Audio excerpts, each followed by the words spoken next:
எனக்கு ஒரு ஆபத்துன்னா அப்பா உள்ளம் தாங்காது.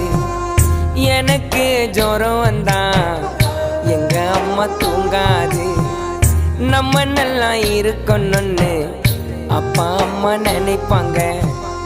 ரோட்டில் உழைப்பாங்க, உச்சி வெயிலில் உழைப்பாங்க, உயிரையும் கொடுப்பாங்க.